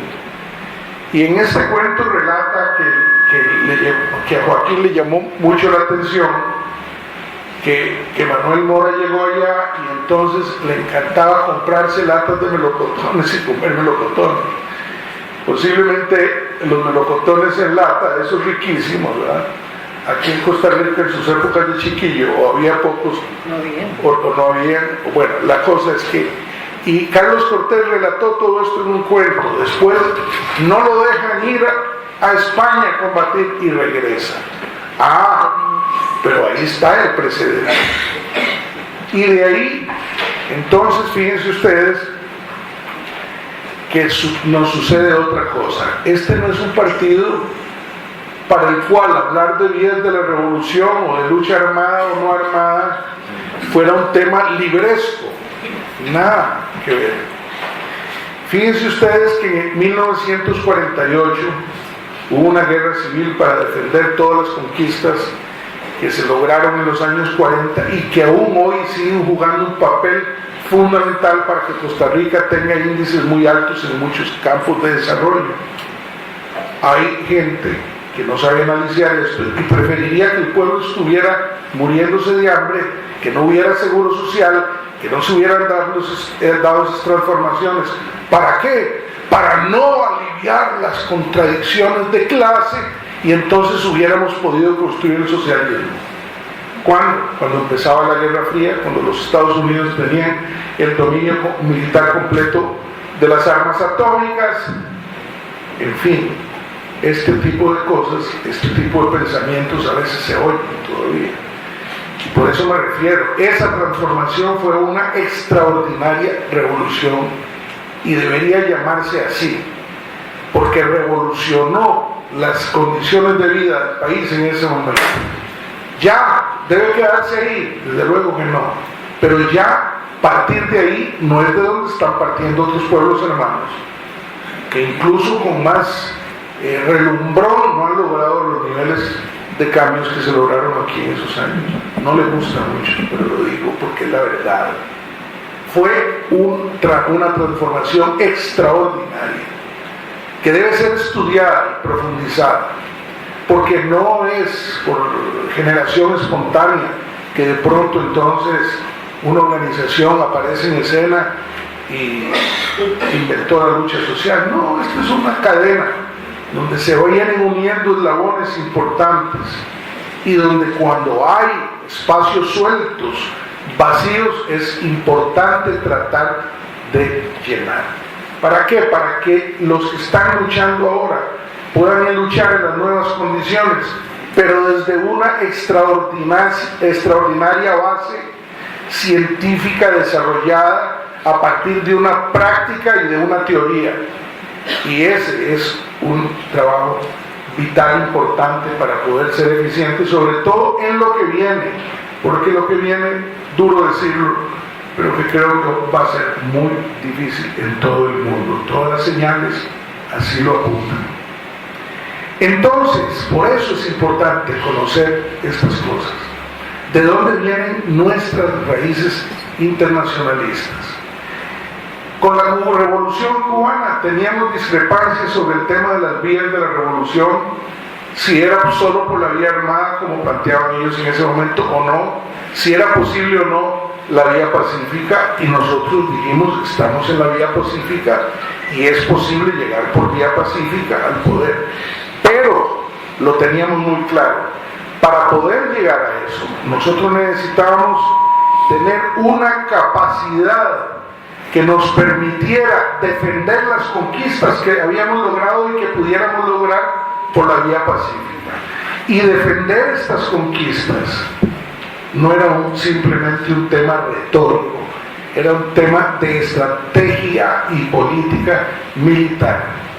Y cuando veíamos ese tema, entonces no podíamos cerrar los ojos ante la coyuntura internacional, porque nuestra visión es sistémica, es dialéctica, vemos las interacciones, las interrelaciones, estudiamos de una manera muy compleja la realidad para entender y tomar decisiones. Y así lo hicimos. Por esa razón nosotros sabíamos que con un tirano como Somoza, que además ya nos había invadido en el 48, y nos había invadido en el 55, y que con una situación tan compleja en el Caribe, que es zona estratégica vital en el mundo, dentro de la geopolítica y la geoestratégica, si el tema de Somoza no se resolvía y si nosotros no teníamos una capacidad combativa real para enfrentarlo, obviamente en coordinación y cooperación con los revolucionarios de Nicaragua estaríamos cometiendo un error estratégico gigantesco. Por eso precisamente empezamos a desarrollar ese trabajo. Pero vean, los antecedentes estaban, el partido fue y libró una guerra civil. ¿Con qué jefes? No los tenía, tuvo que improvisarlos. Algunos exmilitares nicaragüenses que se convirtieron en bananeros aquí terminaron dando instrucción e incluso dirigiendo en algunos combates. No siempre bien, pero dieron un gran aporte y un gran aporte moral también. Por eso aquí está el comandante Domingo, véanlo, esta foto que está aquí, Garcillón le decíamos, Domingo García Barberena, murió heroicamente en la zona de Nueva Guinea como uno de los comandantes de una unidad que fue exterminada completa.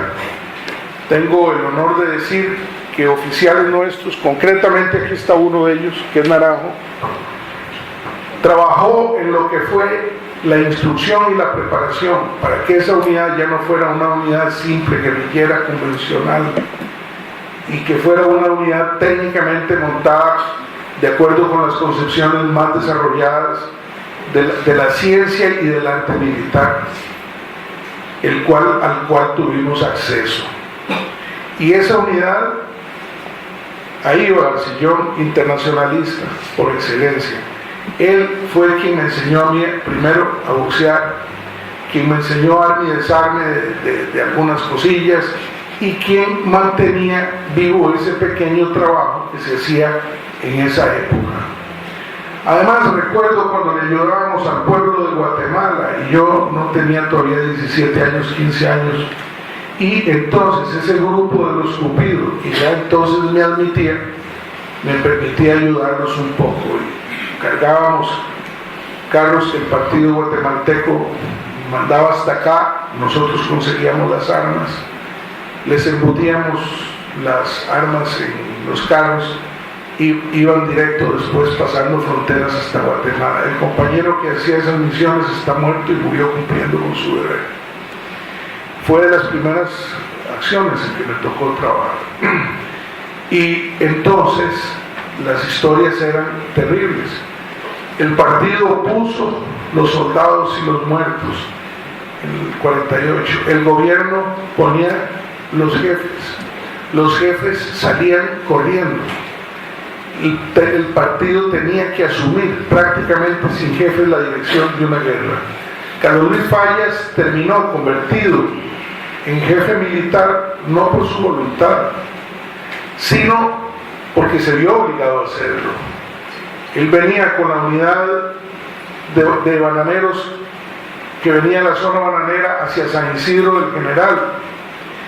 El jefe de esa unidad era Tijerino, que era un nicaragüense con experiencia guerrillera en la lucha de Sandino contra los norteamericanos. Murió de un balazo en la cabeza y se había cometido un error militar que no lo voy a mencionar ahora, que fue lo que era un combate de exploración o combate por exploración, son cosas distintas. Se convirtió en una batalla completa por San Isidro, que no era el plan. Esa batalla había que darla después cuando llegaran más refuerzos. Y entonces, en esa situación crítica y con el jefe muerto, Carlos Luis Fallas asumió el mando sin que él tuviera, digamos, una formación para eso. Y entonces, puedo darles otro ejemplo. Una unidad en la carretera interamericana, el jefe dice: sálvese quien puede, abandona la tropa, y hay una masacre de compañeros. Y para cubrir ese bache, contado por mi padre esto y todo, entonces una unidad de la juventud que llevaba el nombre de él, bajo el mando de Álvaro Montero Vega, si no me equivoco, ya compañero fallecido, de los grandes dirigentes políticos y obreros de este país. Álvaro Montero tiene que combatir ahí, y ahí murió un primo mío de apellido Imirich, primo hermano de mi madre. Y después de ahí nos fusilaron gente, tuvimos muchos asesinados también, producto de la guerra. A mi abuelo no lo asesinaron por un milagro en San Isidro en general, porque en San Isidro había dos familias nada más de izquierda comunista: la familia Chacón, ¿quién es? La familia de Roque, el compañero que hoy murió. Él era un niño y vivió todo eso, y la familia Salas, los míos. Y a mi abuelo, que era un comerciante que había logrado tener recursos, y a mi tío los hicieron presos, se los llevaron presos, los iban a fusilar.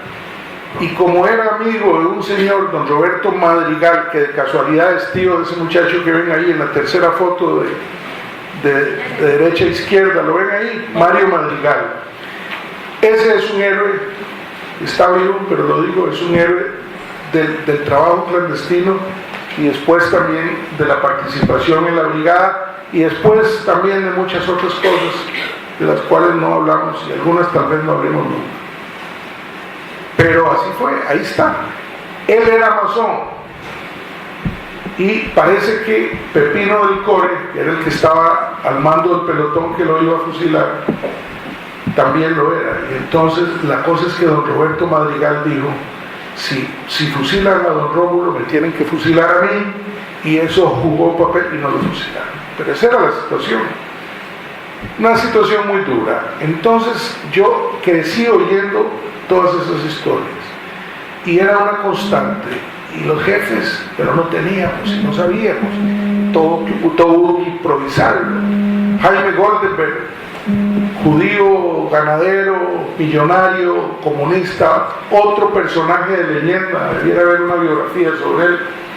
Extraordinaria las cosas que hizo una fortuna también sacando oro en las selvas del Perú con los jíbaros, y el oro ese se lo regaló al partido peruano. ¿Por qué? Porque eso era internacionalismo proletario, así lo entendió él. Y vino a Costa Rica y levantó un enorme capital, y antes de la guerra civil vendió todas sus tierras y le donó al partido todo el dinero de la venta de sus tierras. Y después de la guerra civil, volvió otra vez, comerciando con queso, a levantar un capital importante. Y siempre estuvo en las filas del partido y ayudó siempre de todas las formas posibles. Eso que es internacionalismo también. Entonces, ¿por qué yo tomo la decisión de hacerme militar? Porque yo dije, ¿cómo va a ser si antes en las guerras no había nada? No teníamos jefes, no teníamos preparación. Además ya yo había andado en todos los trabajos con la Cupido y con todas estas historias, que ellos eran los grandes. Yo más bien admiraba a Roque y a los grandotes, y entre más peligrosas las cosas que hacían, yo decía, jue mi alma, más respeto y más admiración, pero además ir asumiendo cada vez más una actitud de responsabilidad y de enfrentar esas situaciones con un sentido de partido que ya no existe. No, es que si el partido está en la lucha justa, los que somos del partido estamos listos absolutamente para todo. Y esa era la máxima aspiración de un militante de aquel viejo partido. Poder estar al nivel de poder servirle al partido donde quiera, como fuera, de cualquier manera. ¿Quieren oír internacionalismo? A alguna gente que a alguna no les gusta incluso mencionar ahora. Enrique Mora Valverde, gran periodista, primo de mi padre, primo segundo mío, extraordinario, lo conocieron. ¿Quién era la persona dentro de los que aquí buscaban apoyo para los que estábamos allá, que más se movía incluso? Enrique, en el apoyo y la solidaridad a la segunda brigada, él estuvo. Y el jefe de la artillería nuestra, porque éramos unidad con artillería, y en serio, no en broma. El hijo Jaime, que hoy no está aquí, pero fue el jefe de nuestra artillería, 3 años consecutivos de guerra. No fue jugando, pero ¿por qué menciono a Enrique? Porque después de la Revolución Cubana, aquí se entrenaban mercenarios y toda clase de gente para invadir a Cuba. Y nosotros hicimos el partido un aparato compartimentado del resto del partido, dirigido por el secretario general, pero que tuvo 2 ejes fundamentales, Enrique Mora Valverde y Ricardo Quesada López Calleja. Desarrollaron toda una estructura clandestina, gracias a la cual 8 días antes de la invasión de Bellacochinos, nuestro partido le dijo al gobierno cubano que se iba a producir la invasión y por dónde. Trabajo personalmente realizado por Enrique, que penetró en los campamentos de Tortuguero, él, con ayuda de gente de la zona. ¿Es ese un héroe o no es un héroe? Eso fue internacionalismo. ¿Qué fue?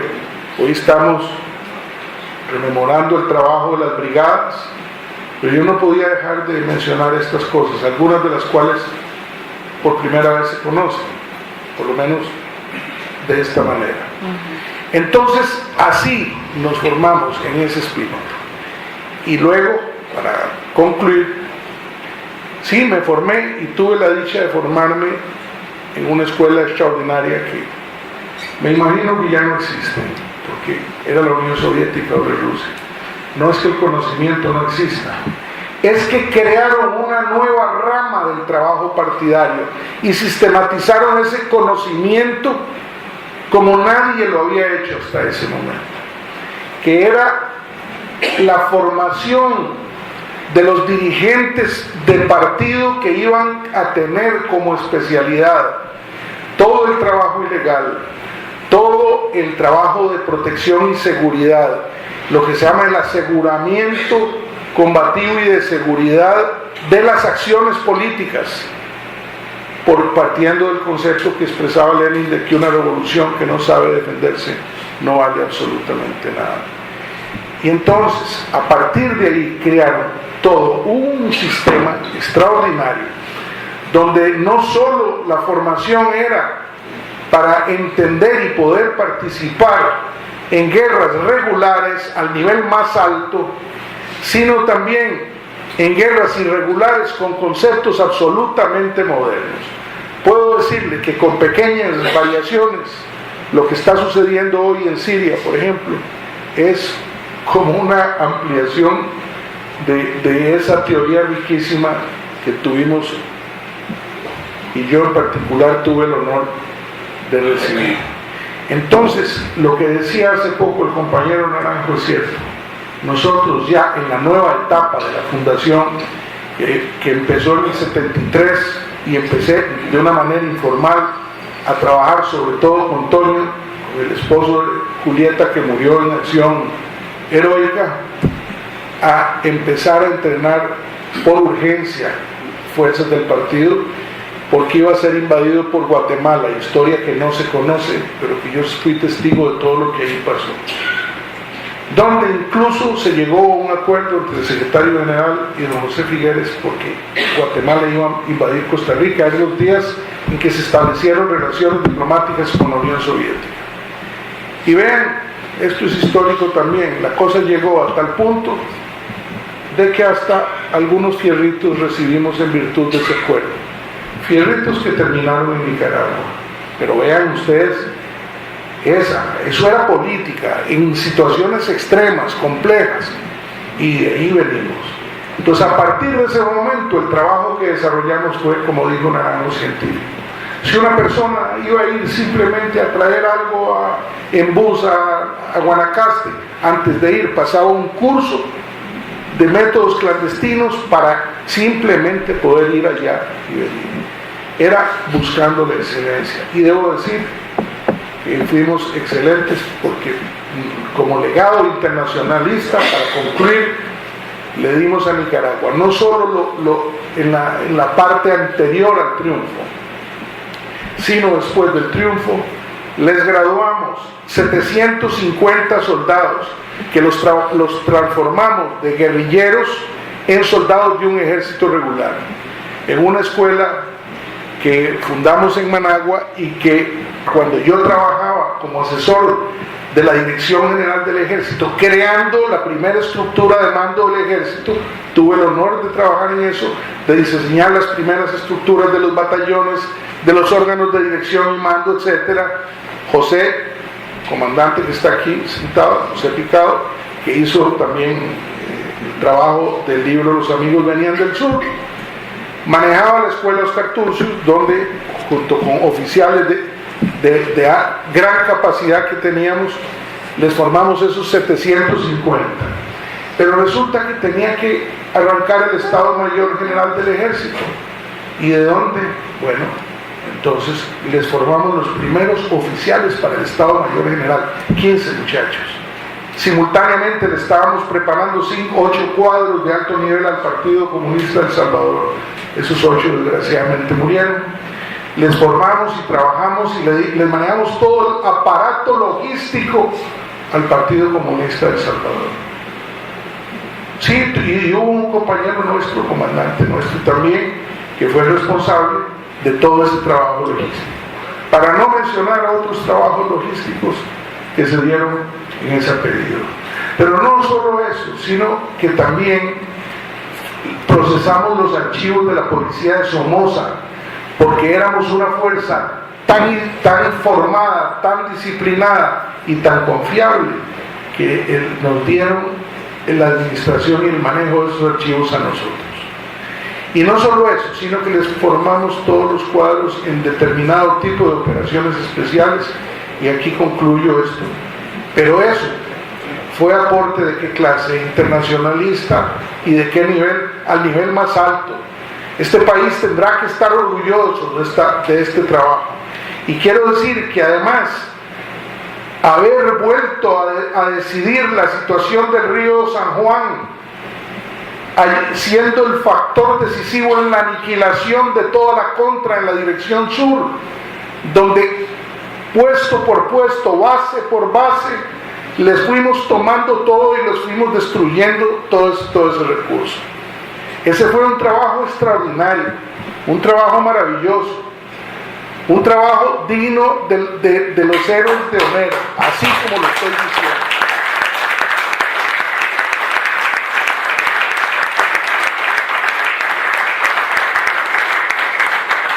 Y aquí están. Manuel Monge no está aquí físicamente, pero su energía, la pasión que él sentía, cargador de sacos del mercado central, convertido en gran jefe, jefe de batallón, y que cuando yo salí, porque me mandó a llamar el partido, lo dejé como responsable de la dirección, dentro de la dirección de operaciones, de lo que era el trabajo de capacitación. Están aquí compañeros que vivieron ese periodo concreto, Oscar, que está aquí, Oscar Barrantes, que trabajó y logramos crear, y él recuerda cuando yo le planteé la misión, capturamos en combate un radio, y a partir de ese radio creamos una unidad de radiointeligencia, y esa unidad de radiointeligencia llegó a controlar absolutamente toda la situación operativa en la zona del río, todas las bases de la contra. Eso después ampliamos el trabajo. Entonces, esto no fue simplemente ir para que digan, ay, sí, fueron solidarios. No, fuimos decisivos. La unidad del Frente Sandinista se firmó en la casa de mi padre, en mi casa. 44 reuniones previas organizó el aparato clandestino nuestro, del partido, para que conversaran, se pusieran de acuerdo y al final logró. Y no me menciono que la decisión que toma el gobierno de Costa Rica de abrir las puertas a la lucha contra Somoza, de donde entraron armas, se sabe que llegaron incluso FARC de Cuba, fue decisivo el papel de nuestro aparato, de la comisión y del secretario general, que le puso la flor en el ojal a toda esa operación. Sin eso no habría sido posible lo que sucedió en todo el Frente Sur, y que tuvo directa relación con la caída estrepitosa al final de la dictadura somocista. Concluyo aquí y solo quisiera decirles que realmente esta historia desconocida para todo el mundo, subestimada además por muchos, tergiversada por canallas también, tiene que ser conocida. Y aquellos que de pronto escriben en Facebook como si todos estuviéramos muertos, no, estamos vivos. Los que participamos en eso estamos vivos. Estamos vivos para decir.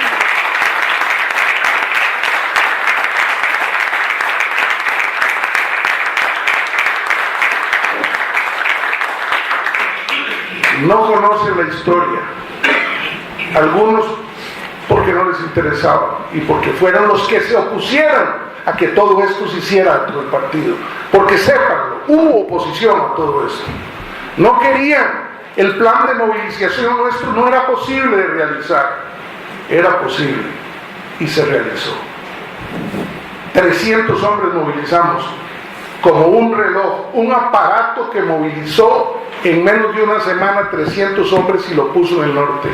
Eso es una joya arquitectónica. Por eso hay 2 brigadas y tenemos que celebrar por los que nos pusimos el uniforme. Algunos trabajamos con uniforme y sin uniforme siempre, pero los que tuvieron que quedarse aquí era la otra, el soporte en las fronteras, el soporte logístico, el soporte informativo y el apoyo para que el resto del partido pudiera seguir trabajando. ¿En previsión de qué? De una invasión. Acuérdense que estando nosotros allá, invadieron Granada. Los que están aquí recordarán la intervención que yo les hice y que les dije: a partir de ahora, compañeros, todos listos para enfrentarnos al ejército de Estados Unidos. Y lo vamos a hacer con determinación y hasta donde nos obliguen las circunstancias. Así es. Bueno, concluyo, me disculpan si me pasé, en realidad me cuesta mucho a veces limitarme. Gracias.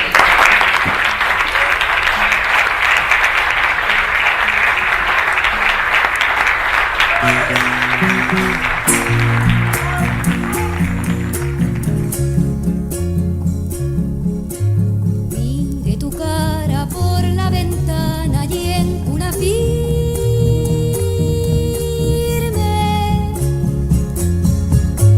pesado sueño se convocaba para cubrirte. Ay, ay, ay, para cubrirte.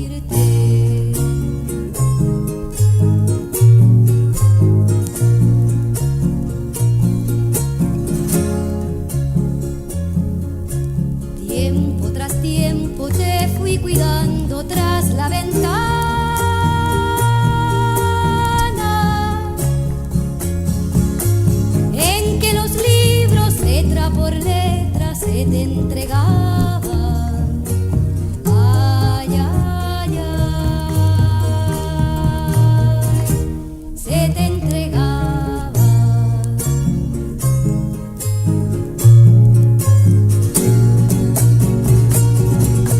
¿Cuántas ventanas tiene la vida entera? ¿Cuántas ventanas? ¿Quién lo creyera?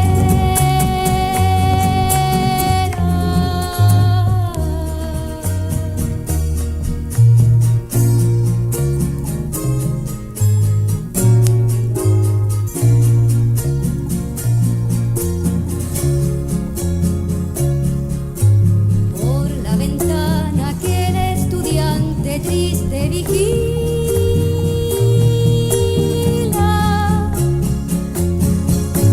Oíste un día la voz quemante de la guerrilla.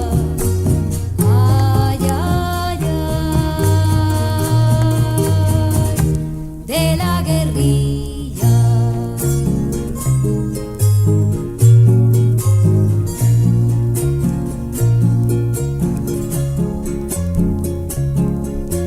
Y otra ventana tiempo más tarde te dio el encierro.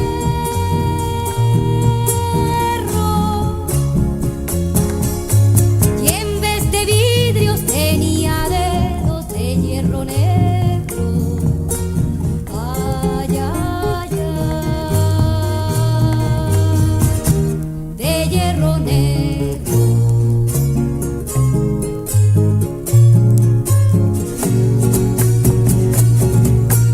¿Cuántas ventanas tiene la vida entera? ¿Cuántas ventanas?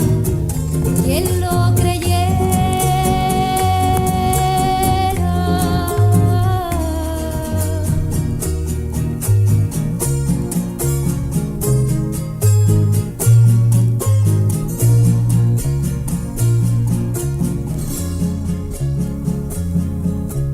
Cortaste el hierro, saltaste el muro, corriste afuera.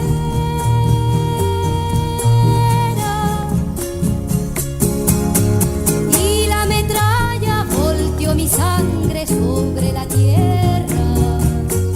Ay, ay, ay, desde tus venas.